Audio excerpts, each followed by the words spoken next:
नमस्कार साथियों, मैं आपको बताने जा रहा हूँ 5 राज्यों में जो अभी हाल ही में विधानसभा के चुनाव हुए उसके एग्जिट पोल के नतीजे परिणामों में तब्दील हुए तो बीजेपी के अंदर एक बहुत बड़ा भूचाल आ सकता है।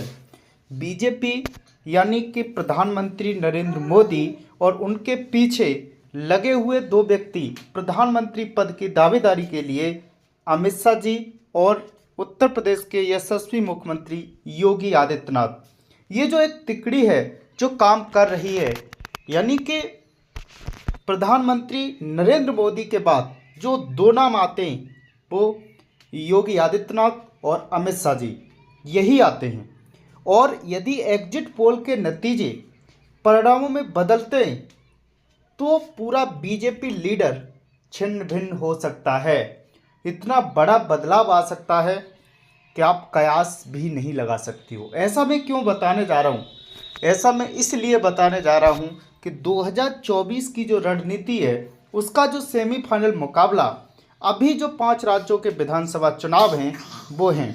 और जिस तरीके से कांग्रेस को एग्जिट पोल बढ़त जिस तरीके से दिखा रहे उससे बीजेपी में हलचल और बेचैनी बनी हुई है।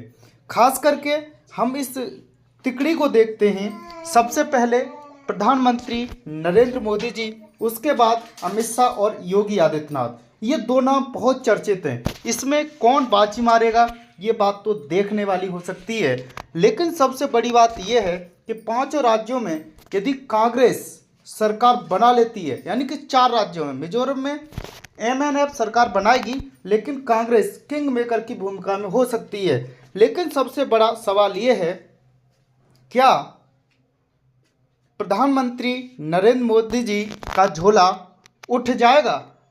लोगों पर जो प्रभाव बीजेपी और नरेंद्र मोदी का जो था वो इस बार क्लीन स्वीप होता हुआ दिखाई दे रहा है।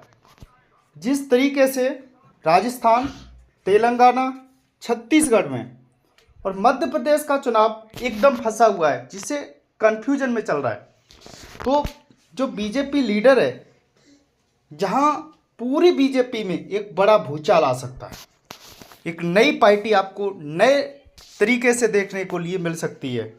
ये मैं आपको इसलिए भी बता रहा हूँ क्योंकि 2024 का चुनाव बहुत नज़दीक है, 4 महीने के बाद है।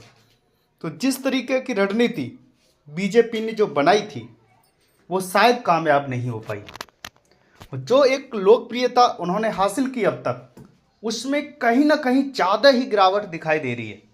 उसमें लगता है कि बीजेपी की जो टॉप लीडर है उसका झोला उठता हुआ दिखाई दे रहा है। और ये जो एग्जिट पोल हैं, यानी कि इनका परिणाम 3 तारीख को नतीजों में बदल जाएगा। उसके बाद 3 दिसंबर के बाद, चाहे वो उत्तर प्रदेश हो और चाहे वो दिल्ली, दोनों जगह एक बड़ा बदलाव देखने के लिए मिल सकता है।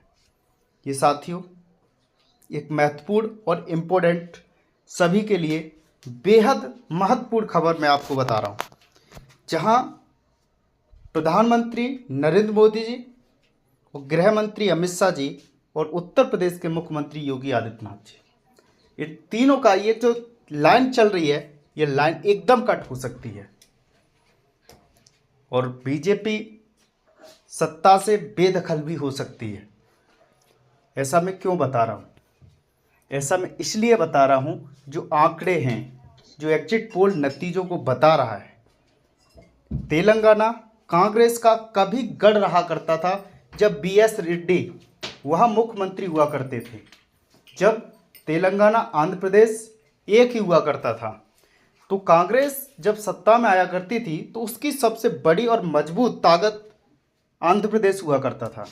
यदि कांग्रेस तेलंगाना में वापसी करती है तो दक्षिण भारत में इतनी मजबूती के साथ आगे बढ़ेगी कि वो उत्तर भारत में भी बेहतर करने का प्रयास करेगी।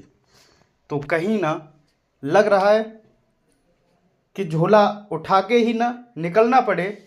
तो ये तिकड़ी है जो इस तरीके की बातें सामने आ रही हैं कि प्रधानमंत्री नरेंद्र मोदी जी के बाद आगे पीछे की जो दावेदारी है वो किसकी होगी, ये एकदम ख़त्म हो जाएगी। मैं अपने सभी साथियों को ये बात इसलिए ही इम्पोर्टेंट और महत्वपूर्ण जानकारी देना चाह रहा हूँ क्योंकि एग्जिट पोल ने अपने नतीजे दिखा दिए हैं जो सिर्फ परिणामों में तब्दील होने हैं।